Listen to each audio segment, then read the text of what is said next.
amongst us, we have Dr. C.S. Advocate MAMTA BINANI, the President of MSME Development Forum, West Bengal. And like yesterday, we did a session on SMEs, IPOs, steps and process. We received a lot of requests that there should be a session which could facilitate and understand these steps and processes. If it could be in English, yesterday the session was in Hindi. Those who want to watch it in Hindi, they can go to the Beyond Law CLC YouTube channel and watch it. Today also we are live and the questions can be taken from the YouTube, though we are not on the Zoom today. And thank you, ma'am, for accepting the invite once again. We are enamored by the fact that you have accepted our invite. Over to you. Thank you so much. I'm also grateful to understand and know, and this gives me a lot of humility that this subject and topic is now being kind of liked by people in the sense because it is very useful. Somewhere or the other, we have just kept in our mind that this is not for me. But believe you me, this is for us. The government of India has put in so much efforts and has lined up a great platform for us for also showing and showcasing that India is an economy which is very inclusive and everybody has a place under the sun. When we look at the stock market, and who doesn't look at the stock market these days, and that is also one of the great objectives of the government and Indian economy, where we are seeing that every day by leaps and bounds, the numbers that is coming in the stock market where people are investing is increasing day by day, and the increment is huge.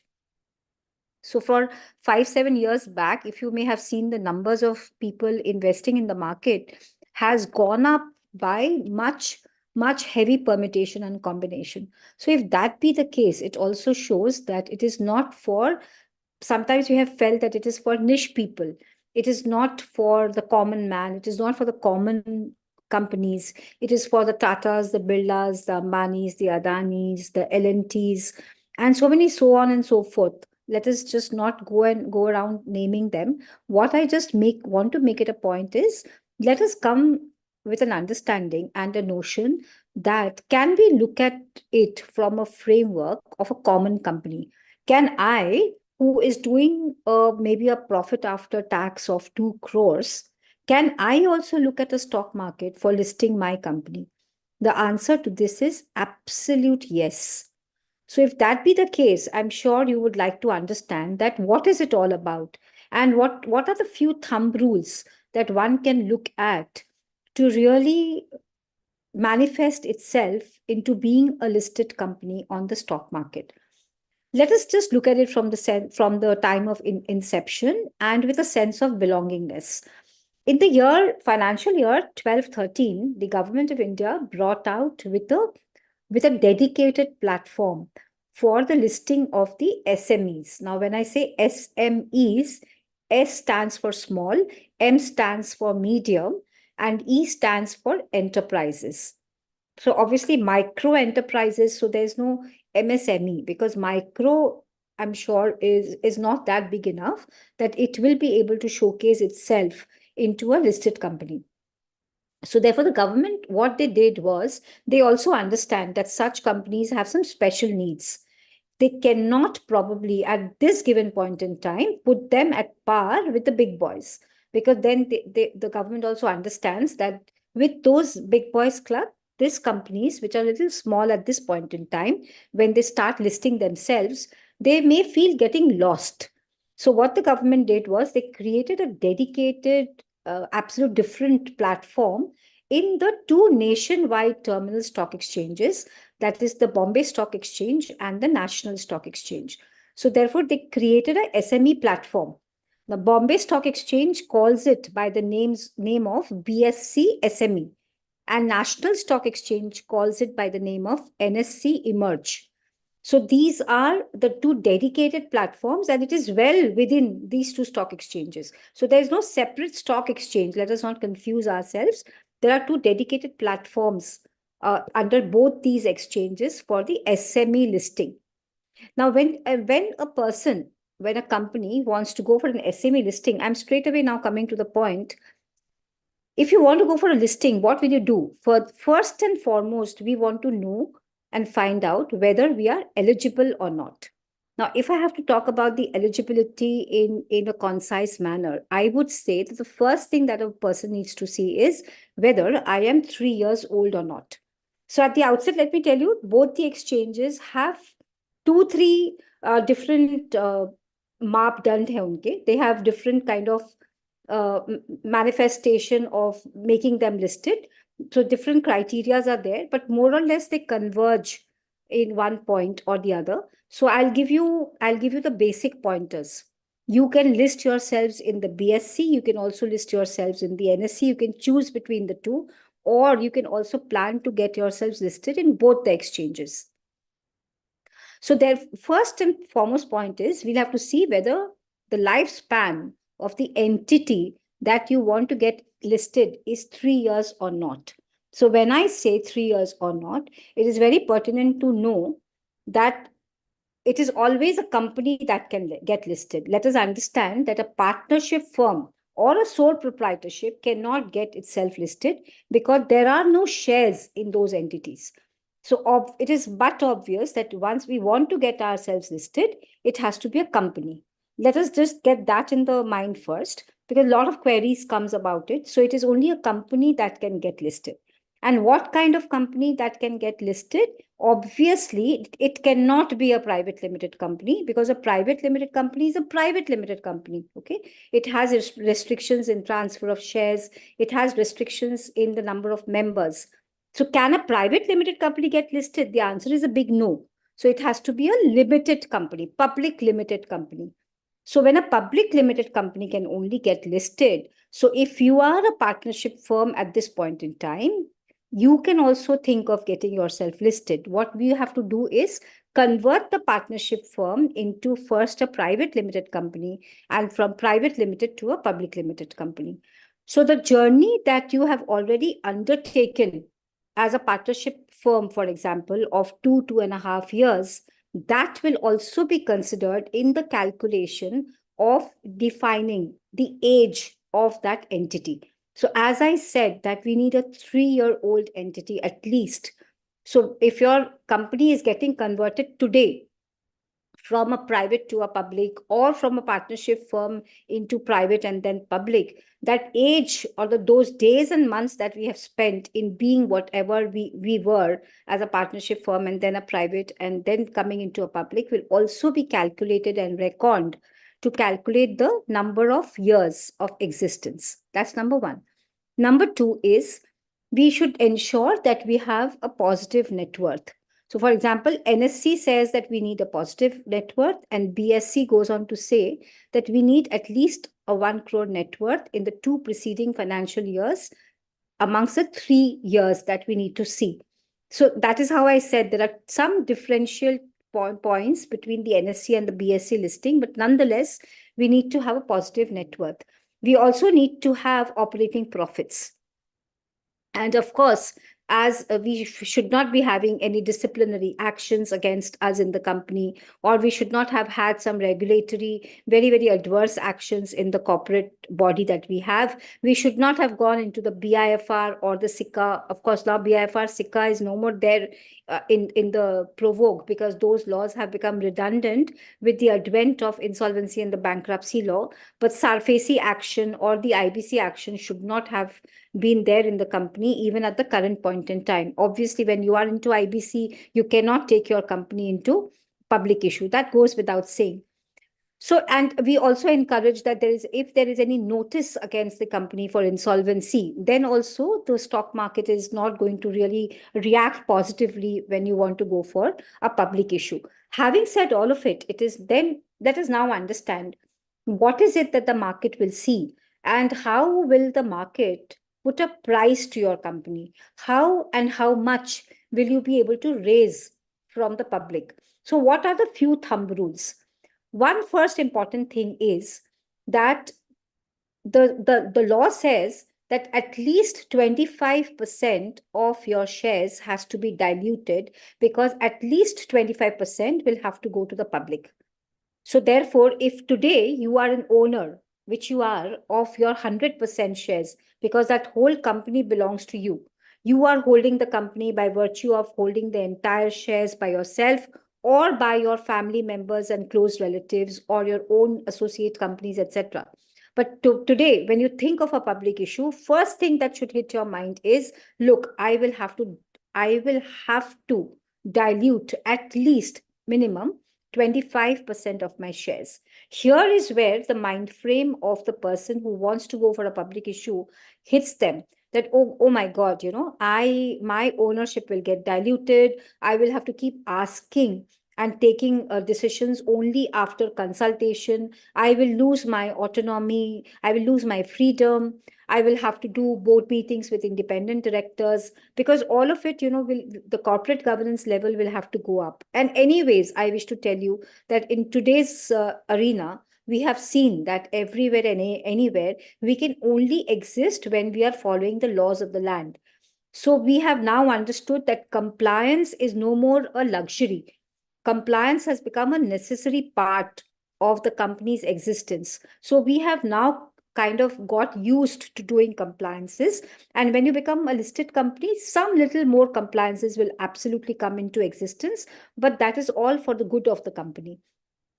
So now what did I say?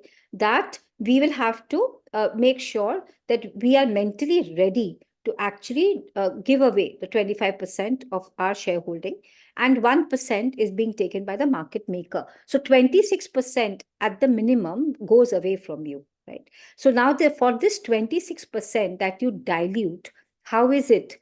And what is the thumb rule of the calculation of understanding that how much money can you raise? Because of two things, because of your balance sheet and also in the industry in which you are. Now, we are just done up with a case which is into manufacturing, and I'll give you some experiences which we've had live. It is not only a academic discussion. Today I have also tried to merge the experiences that we've had over a period of time on few of the issues that we are handling as professionals. Now, I wish to just tell you that, you should look at your balance sheet and see, first thing that you should see, and as a homework maybe, is what is your PAT? So what is your profit after tax? So just pull up your balance sheet and look at the profit after tax. Now, when you look at the profit after tax, you also should see that whether in that year you've had any extraordinary items in your balance sheet. So if you have had any extraordinary items, you may just, kind of deduct that or subtract that, because that's not something which has come through your operations. Okay, so let's not get into it for a lengthier period of time, because that will need a specific study of each balance sheet. Let us understand what is the PAT that is there in your balance sheet. Now, say, for example, your profit after tax. So please appreciate that we are going to look at after tax and not the profit before tax figure. So profit after tax, for the sake of calculation, let us see that if we have 2 crores. For a public issue, we encourage the better the PAT, the better, and it's rewarding to go for a public issue. But then let us look at a PAT that you have, which is of 2 crores, right? The public issue that we just got over with was having a PAT which was less than 2 crores, and still we had a public issue where this company actually got an issue of only 5 crores. So he went to the market for raising 5 crores only. So what I'm trying to tell you through Vikasji's channel, because when a lot of people look at it, and we want this to be propagated, because Government of India is also having a mandate that they want this should be sensitized, people should come to know about it, and more people should get encouragement and look at the various means and devices which has been given by the Government of India. So let us get back to our calculation. In our balance sheet, say, for example, I have a PAT of 2 crores. Now, we then need to look at which kind of industry are we in. So generally, we don't encourage only trading companies to come for a public issue, because it's very difficult to sail through that issue. We always, the market always encourages manufacturing companies, and even service-oriented industries companies are also welcome to come out with a public issue. So even if you're having a combination of a manufacturing and trading, that can also be seen.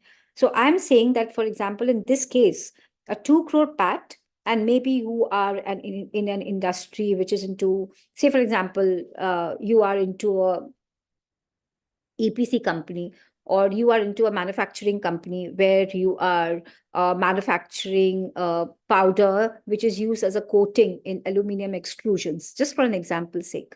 Okay, and those aluminum extrusions is used in construction industry, and we know how the industry is at boom.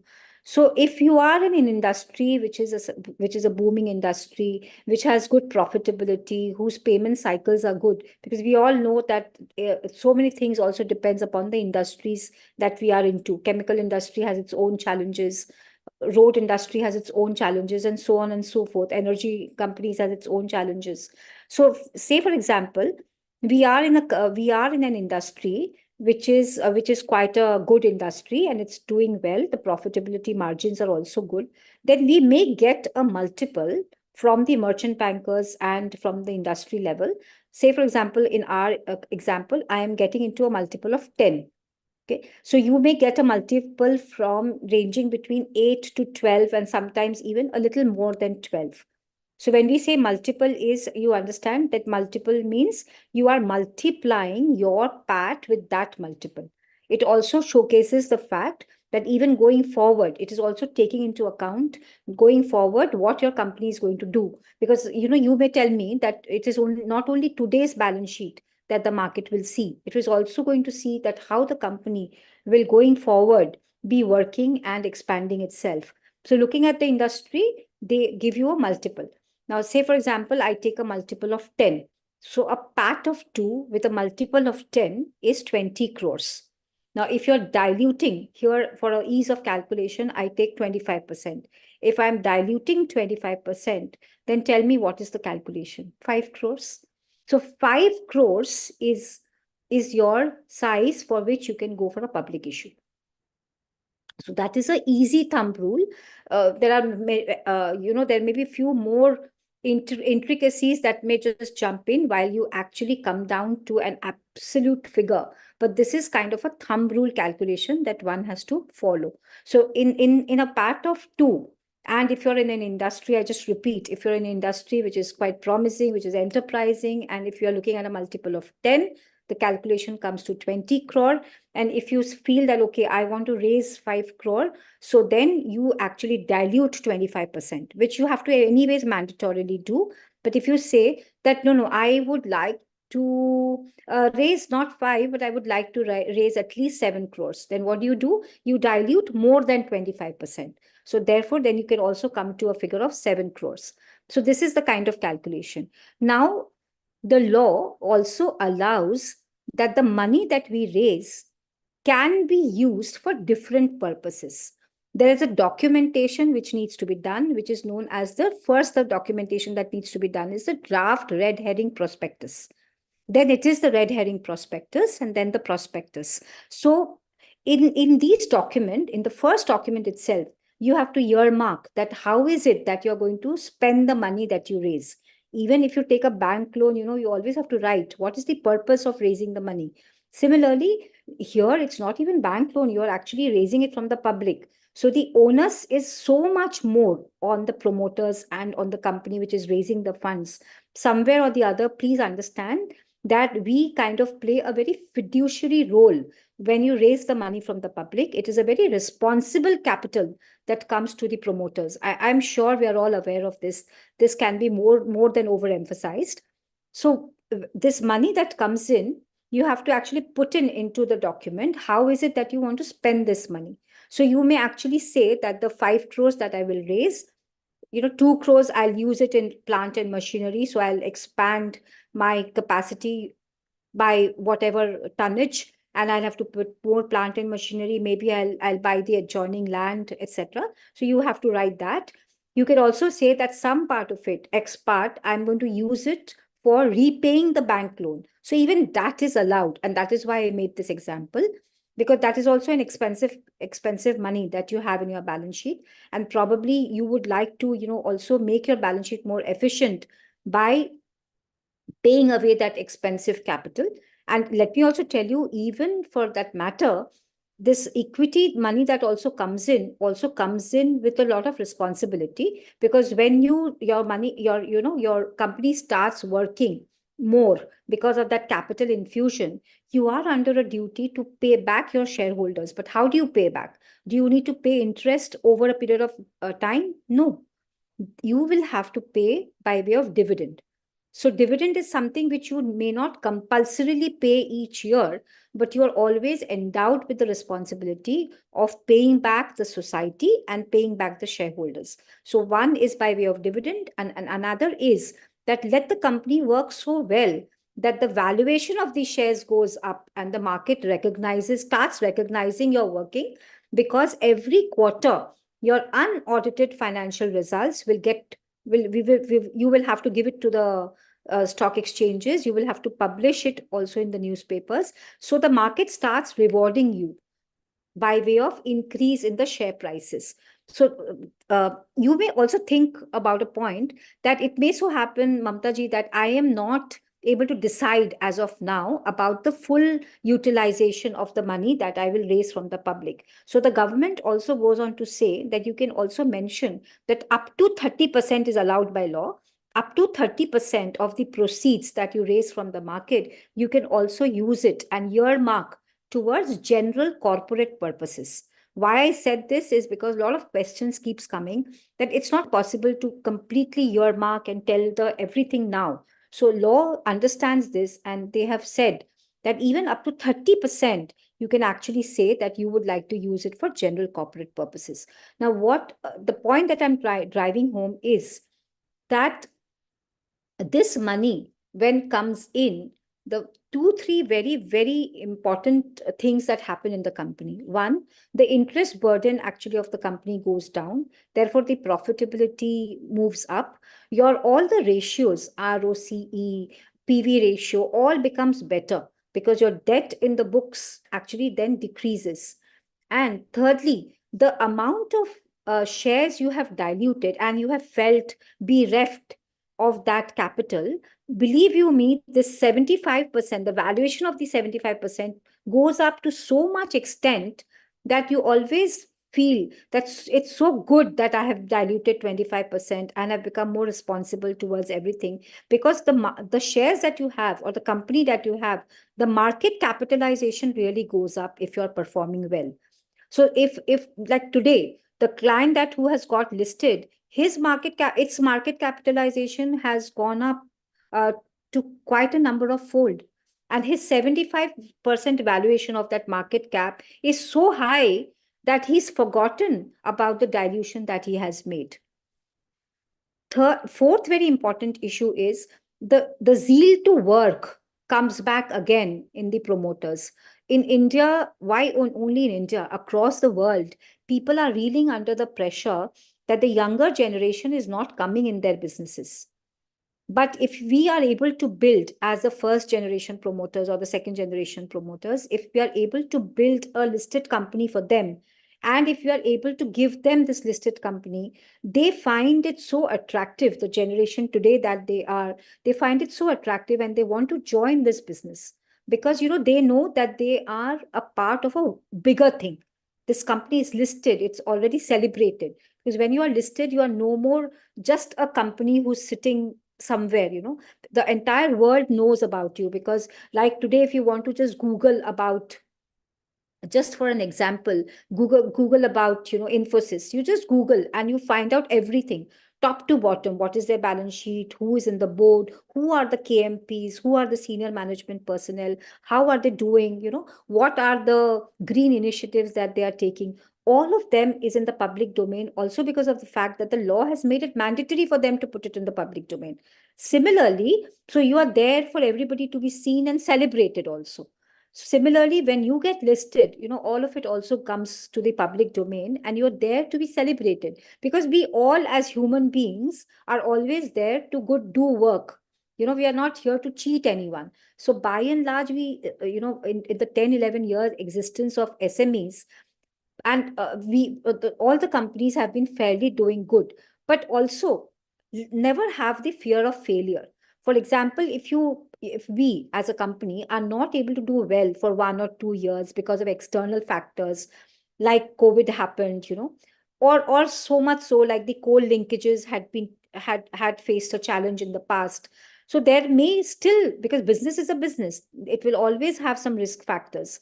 So it may so happen that we are prone to risk anyways. So if there is a risk in your business, which there always will be, never worry about that. The market always, equity is sometimes also known as a capital with patience. So if you are a person who is not cheating the market, which we never do, I'm just trying to explain you, because you always have the fear that today it's my company. If I'm failing, I am not answerable to anyone. If I'm doing good, I'm also enjoying, I'm not answerable to anyone, except to the government. That's something different. We are paying taxes, etc. What I'm just trying to tell you is nobody has anything to ask me, because the failure is mine, the success is also mine. Let me also tell you, if this failure is of a business failure, okay, it's of an entrepreneurship risk that a person has taken, the equity holders always keeps patience, because they understand that it is a business. It will always not have a cycle which is like this. It may have a flat bed, or it also may have sometimes a declining curve. So they always keep patience. So let us not also, sometimes I see these questions, so I thought it appropriate to answer. You can also, think that let this capital be grown and I will start giving dividend from maybe the third year or the second year. So all these projections will also have to be given to the merchant bankers when we come out with a public issue. So I wanted to maybe not take much time today, because there are too many things to talk. But as thumb rules, as I mentioned, that SME public issue, IPO, when we say, which means we are always going to tap the primary market. What is the difference between primary market and a secondary market? Primary market is a market where we actually take shares by way of applications in the stock market. Okay, we apply into the new public issues that is coming in. And secondary market is we buy, for example, I have some shares, you are buying those shares from the stock market. So that is a secondary market. There's always a buy and sell. So now when a SME IPO comes out, they say that the extreme, okay, the extreme limit of the paid up capital is 25 crores. So when a SME is getting listed into the stock market, after listing, the paid up capital should not be more than 25 crores. So don't worry, because when I say this, people keep asking that, can I not come out with a public issue of 50 crores then? Because Mamta ma'am, you have put a target or a limit of 25 crores. Please understand that a lot of the capital money also gets pushed into the premium category. Because when I say paid up share capital, it is only the calculation of the face value. Okay. So these are the few points which I thought I'll express. And if I give you some numbers, it is till today, it is 1,000+ companies which have got listed into the NSE and the BSE. And we have seen in the last 1 year, it is almost 504 companies that has got listed. So in the journey that we have seen, every new thing that comes out takes a little bit of time to be understood and to be, the realization just sets in. It takes a little bit of time. But in the last 1 year, the hectic activity that has been seen in the stock market is immense. And almost 500 companies have got itself listed in the last one financial year. So which means that this is something which one should look at. And I'm sure Vikas ji would be available for any mentoring that needs to be done. And I am also available through the channel. Anyone who wants to understand how it goes about, what are the expenses of a merchant banker, who are the key players in this, because a merchant banker, lead managers to the issue, R&T agent to share transfer, registrar and share transfer agents, etc., all are involved. And all this is a very teamwork. So normally for coming out with an IPO, you need about 6 to 8 months. And maybe today you have heard this lecture, and you should start talking to the right people, so that at least if you're wanting to go for it, you can travel a journey of maybe 1 year of synchronizing, putting it in your mind, and maybe after a year you are ready absolutely with the IPO. So with these words, I'll hand over the baton to Vikas ji, and also congratulating him for all the really meaningful work that he has been doing consistently. The best part is his consistency that I have seen. Very many accolades to you, Vikas ji, and keep doing this work. It really helps. I have also been quite a constant viewer of your channel, and some of the lectures are really very worthwhile to listen. Thank you so much. Thank you, ma'am, for explaining all those larger issues in a capsule form. And I'm quite sure that all those who are watching it, or all those who are watching live, would actually cherish, and they have some brownie points to understand, to take home. And it will also give them an impetus to think upon and work upon as to how they can bring upon the IPOs. And all the best to all those participants or viewers for their mindset to go for the IPOs. Stay connected with us, and thank you, Mamta ma'am, for sharing your knowledge. We are thankful. Thank you.